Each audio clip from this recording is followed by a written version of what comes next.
Hai teman-teman semuanya, welcome back to my channel. Aku Ragil, Rani Mukherjee melaporkan langsung dari Jerman. Nah, di vlog kali ini aku mau cerita sedikit kenapa nggak cuma rumah aja yang besar, rumah di Jerman. Bukan mau sombong, cuma angkuh. Enggak ya. Yang ngikutin aku dari awal pasti tahu kalau rumah ini itu rumah kredit ya, karena ada vlognya, ada ceritanya segala macam. Tapi yang ngikutin dari lama juga, dan aku pernah nge-vlog di Indonesia waktu pulang ke Indonesia tahun 2018. Aku pernah pulang, waktu itu pulangnya sendiri nggak sama Tuta. Jadi aku tuh pernah nge-vlog, pernah bikin status story Instagram kalau di rumah orang tuaku. Nah, jadi rumah orang tuaku itu kan belum jadi. Jadi ini aku mau kasih ceritanya dan mau kasih sedikit beberapa gambaran cuplikan dari pembangunan rumah tersebut. Sekali lagi, aku bukan mau pamer, ya pamer, oke lah ya, boleh dibilang pamer. Tapi nggak mau sombong, nggak ada juga mau disombongin saya. Soalnya rumahnya juga belum jadi dan belum siap juga, dan juga rumah biasa-biasa aja. Tapi cuma mau kasih tahu kalau aku juga memang em, terlepas dari apapun yang kalian hujat, kalian mau bilang aku masuk neraka, kasihan orang tuanya, kasihan mamanya, bapaknya, segala macam. Tapi orang tuaku tahu apa yang dilakukan anaknya, dan anaknya tahu apa yang bisa membahagiakan orang tuanya. Dan satu lagi, terserah mau dibilang uangnya haram, karena bukan uang jual diri juga, dan bukan uang korupsi, tapi uang dari kerja keras banting tulang sendiri. Berdua sih sama suami, ya kan? Nah, jadi sebenarnya gini. Jadi aku sama orang tuaku itu tinggal di rumah sewa ya. Tinggal di rumah sewa di kota Medan, di boleh dibilang pinggiran. Dari lama banget, dari tahun 92, 93 gitu kali ya. Sampai 2017. Enggak, bener 2017. Jadi pada saat aku 2016 balik ke Indonesia, aku pernah bilang sama orang tuaku, cari tanah yuk gitu. Kalau ada orang mau jual tanah, kasih tahu ya gitu. Sebenarnya pengen beli tanah di rumah yang tempat kita tinggal itu, karena orang tua aku juga bilang malas keluar dari gang, udah kenal semuanya segala macam, dan aku juga udah enak aja karena udah kenal semuanya ya gitu. Jadi ternyata tanahnya itu nggak dijual. Nah, pada saat aku balik ke Jerman, tiba-tiba mama aku tuh telepon bilang, Gil, rumah yang di belakang itu, yang tanah kosong itu dijual karena suaminya sakit, jadi dijual murah gitu. Sebenarnya kan pasaran tanah di kota Medan itu udah cukup mahal. Tapi alhamdulillah si ibu itu jual tanahnya murah karena itu tadi, karena memang dia butuh uang gitu. Terus kebetulan waktu itu aku ada uang gitulah. Terus bilang sama Tuta, ih ada yang jual tanah nih gitu. Ya udahlah beli gitu.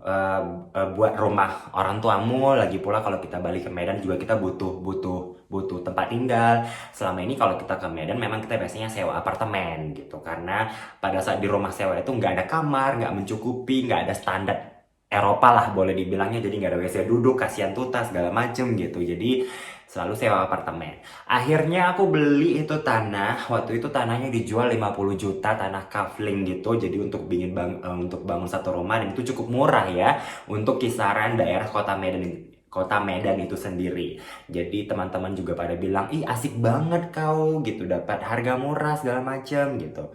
Nah, jadi beli, dan pada saat dibeli itu bayarnya cash, terus bayarnya cash gitu, harus ya dibilang. Em, Terus kepikiran mau bangun rumah. Akhirnya aku ada temen yang bikin sketsa rumahnya, terus yang dari teman itu ada tukang bangunannya, akhirnya kita bikin. Nah, pada saat itu memang uangku belum cukup untuk nyiapin rumah itu. Tapi aku nggak mau bikin rumah satu lantai, karena aku taunya nanti adikku juga bakalan tinggal di situ kalau dia nikah. Terus karena abangku itu udah punya rumah sendiri ya. Rumah abangku itu di Jambi udah yang wulala gitu. Tapi aku pikir aku juga butuh tempat tinggal kalau aku liburan ke Medan. Akhirnya bikin rumah pondasi 2 lantai. Jadi karena rumah pondasi 2 lantai kan tentu pondasinya harus lebih kuat, lebih kokoh, jadi lebih mahal. Jadi kalau nggak salah habis berapa ya? 200 juta? Aku lupa, nggak ngitung-ngitung karena biasa gitu kan. Mamaku bilang kurang ini, jadi ngirim-ngirim. Pokoknya rumahnya udah pondasi 2 lantai aja gitu, udah kokoh. Kebetulan tanahnya memang agak tanah yang nggak terlalu kokoh, jadi kita tuh bangun pondasinya di bawah lagi pakai 9 cakar segala macam gitu-gitu. Akhirnya rumah itu jadi, tapi belum di lantai, maksudnya belum ada lantai keramik gitu, baru kamarnya doang yang di keramik, di atas juga belum ada macam-macam. Tapi orang tuaku waktu itu pindah ke rumah itu. Jadi rumah sewa itu kita nggak sewa lagi, tapi kita pindah ke rumah yang udah dibangun. Walaupun sebenarnya rumahnya belum jadi. Nah, karena orang tuaku bilang ya udahlah nggak apa-apa, kan ada kamar mandi. Jadi dapurnya itu masih lantainya itu di lantai 1 itu jadi masih masih lantai tanah gitu. Kebetulan aku pulang 2018 ngevlog, banyak banget tuh yang hujat. Katanya percuma tinggal di Jerman, rumahnya busuk, rumahnya jelek, lantainya begini, begini, begini gitu. It's okay, aku terima kok semua hujatan orangnya. Tapi yang pasti aku tahu dan keluarga aku bagaimana tahu untuk kita mementingkan hal-hal yang kita lakukan sehari-hari gitu. Jadi kita juga pengen makan enak, pengen jalan ke mall gitu ya. Dan orang tua aku tuh bersyukur banget udah punya rumah, jadi nggak sewa di usia mereka yang sudah mulai tua ini gitu. Dan aku juga beruntung banget bisa ngasih itu, dan aku juga bilang ya udahlah gitu, masa aku yang punya tempat tinggal alhamdulillah lumayan gitu dengan segala perabotan yang ada, masa orang tua aku enggak gitu kan. Nah akhirnya beberapa minggu yang lalu aku berpikir kenapa enggak kita coba gitu. Jadi aku setiap bulan sekarang nyicil uang ngebantuin untuk bangun rumahnya lebih bagus lagi. Kayak misalnya lantai 1 sekarang di keramik, terus dipasang kanopi, dipasang jerjak jendela, dicat dalamnya, dicat luarnya, dibikin tamannya, dibikin keramik teras. Terus yang terakhir aku beli lemari gantung gini nih, lemari gantung dapur. Aku beli meja makan, terus aku beli sofa, aku beli tempat TV, aku beli TV-nya aku beli waktu itu aku pulang 2018. Jadi aku bilang sama mamaku, kita bikin pelan-pelan, tapi aku mau sampai tahun depan itu selesai gitu. Jadi aku setiap bulan selain memberikan uang untuk bantu ibu dan bantu ibu ya, maksudnya bantu mama dan bapakku untuk makan. Karena aku adalah tipikal orang yang begini loh. Kalau aku makan daging, misalnya aku pergi nih sama Tuta makan di restoran. Aku berpikir, ya Allah, aku makan daging tuh di Jerman bisa berapa kali gitu. Dulu aku tinggal di Indonesia, orang tua aku itu makan daging sebulan sekali juga belum tentu. Masa aku nggak bisa kasih itu? Makanya aku bilang sama mama bapakku, jangan pernah apa itu istilahnya, kalau mau selera makan langsung dipesen, langsung GoFood, Gojek segala macam. Aku masih sanggup kasih uang kalian per bulan untuk makan yang enak-enak. Aku aja masak kadang daging ayam, makan ikan segala macam. Masa orang tua aku cuma, maaf cakap ya, makan nasi sama cabai doang. Yang pernah kita laluin pada saat kita masih kecil-kecil. Itu ada vlognya tuh, kisah-kisah lama-lama aku dulu ya, dari kemiskinan sampai segala macam.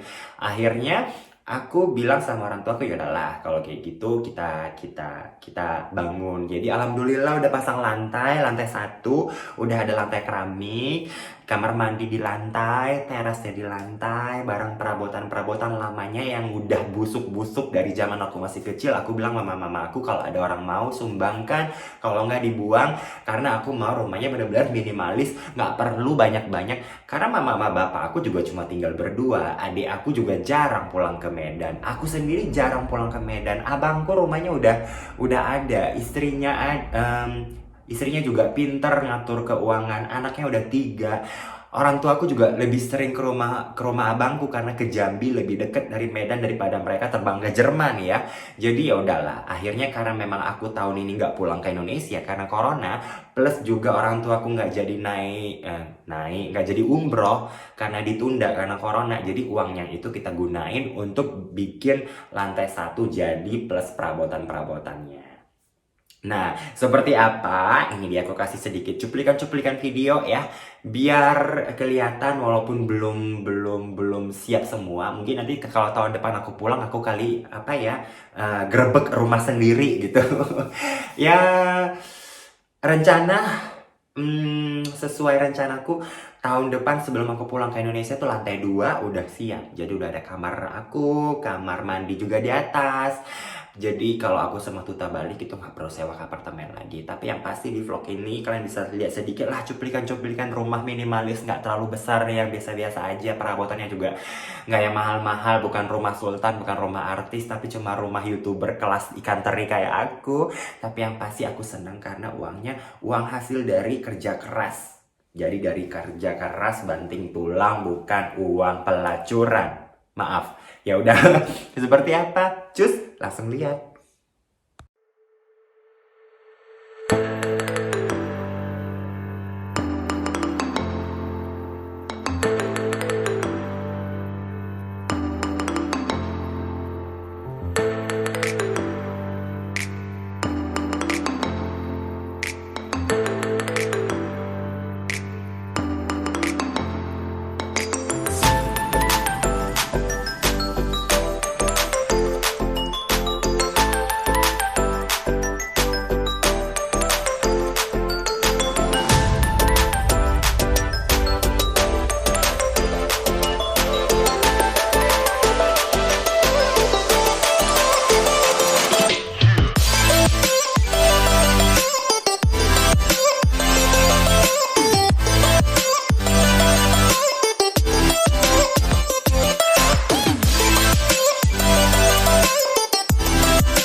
Nah, begitu tadi dia cuplikan-cuplikan video-video, foto-foto dari rumahnya dan beberapa peralatan yang sudah datang, yang selebihnya masih di PO karena sekarang juga kalau pesen sofa aja harus PO dulu 10 hari baru dibikinin, baru diantar segala macam. Tapi yang pasti sudah cukup membanggakan diriku dan membanggakan orang tuaku karena kalau kalian ngikutin vlog aku dari awal, kalian pasti tahu kalau kami itu memang dari orang susah. Jadi benar-benar susah banget. Jadi kalau ada yang bilang, aku datang ke Jerman cuma mau nikahin sama bule, aku datang ke Jerman cuma mau jual pantat, ya itu salah besar. Aku mulai dari nol. Aku datang ke Jerman bukan karena Tuta, tapi aku memulai dari nol. Jadi kalau ada orang yang bilang, cuma mau jual diri segala macam, ya udah itu urusan kalian. Tapi cuma mau bilang yang menghujat itu udah ada apa gitu ya. Jadi Alhamdulillah, terima kasih ya Allah. Aku berkali-kali ucapin makasih sama Allah karena Allah yang menunjukkan jalan ini. Jadi biarin aja Allah nanti yang menilai bagaimana aku di kemudian hari. Kalau aku masuk neraka juga aku yang masuk neraka, bukan sama kalian. Jadi ya udah, yang pasti orang tua aku tahu semua apa yang aku lakukan. Orang tua aku mendukung walaupun tidak bisa terlalu 100% menerima karena butuh proses bagaimanapun juga. Itu hak mereka untuk butuh waktu, proses penerimaan aku dan Tuta. Tapi alhamdulillah sampai sekarang itu udah biasa-biasa aja. Kalau aku teleponan sama orang tua aku juga, malah mamaku yang nanya, mana Frederick? Bapakku juga bilang, masa apa kau? Udah makan belum? Udah masak belum? Kasian tuh Frederick, nggak ada makanannya segala macem gitu. Jadi ya udah, mereka nganggap Frederick tuh kayak anaknya aja, kayak anak, nggak boleh kalau dibilang itu menantu mungkin enggak ya, tapi kayak anaknya aja gitu. Jadi selama aku bahagia, kan yang dicari dalam kehidupan itu adalah kebahagiaan. Aku bahagia, aku bisa membahagiakan orang tuaku dan aku bisa membahagiakan sekeliling yang ada, orang-orang di sekeliling aku maksudnya. Dan kenapa enggak, daripada aku nangis-nangis, depresi, bunuh diri, mati, nggak ada apa-apa. Ya kan, kasihan orang tuaku. Jadi apapun yang kalian bilang itu hak kalian. Makanya kolom komentarnya tidak pernah aku tutup karena aku mempersilahkan orang berkomentar, ya kan, terserah kalian gitu. Tapi aku akan terus nunjukkan apapun yang aku lakukan itu adalah urusan aku dengan kehidupanku, dan juga urusan dosa itu urusan aku dengan Tuhan. Banyak banget pesan-pesan yang masuk. Seneng banget lihat semangatnya, tapi nggak lihat orientasi seksualnya. Nggak apa-apa gitu. Aku juga tidak memaksa orang untuk menerima, tapi cukup menghargai pilihanku. Ya udah, aku Ragil Rani Mukherjee melaporkan langsung dari Jerman. Terima kasih teman-teman. OTW 40.000, semoga sampai, dan mungkin sampai 50.000. Ya aku mungkin nggak akan bisa jadi YouTuber segede Gaban karena memang bukan itu marketku, bukan itu kapasitasku. Tapi aku hanya ingin menunjukkan bahwa seseorang yang selama ini dihujat dari kecil itu bisa menunjukkan apa yang dilakukannya itu mungkin bisa jadi semangat untuk orang-orang di luar sana yang keadaannya pada saat ini sama dengan aku.